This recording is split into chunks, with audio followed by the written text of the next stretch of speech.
Nya ang pulong nagipasabot dinhi mao man ang Ginoo. Mao ang gibase sa Juan 1:1. Nya so nahimong espiritong Ginoo nganlag espiritong so dinhi pod sa unang Korinto 15:45 ang katapusang Adam nahimong espiritu nga tagatag ug kinabuhi. So niagi duha ang pagkahimo mao ang pagkatao o ang espiritong tagatag ug kinabuhi. So para asa man ning kinabuhi nagipanghatag niya ma'am mao ang gisaysay dire sa unang Juan 5:12. Kadtong nakabaton sa anak dunay kinabuhi, kadtong wala makabaton sa anak sa Dios walay kinabuhi. Amen. So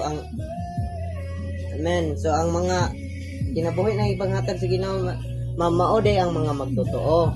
Mao gibase sa sa John 3:16.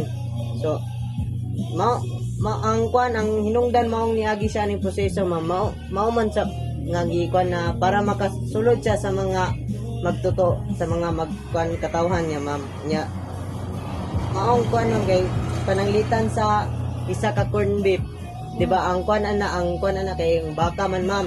So ang baka kailangan pa na moagi proseso kaysa ibutang na dito sa lata ma'am. Moagi pa na siya kuan proseso na galingan, butangan ba og mga kuan para masakto siya sa isa ka lata ma'am. Mo dito yung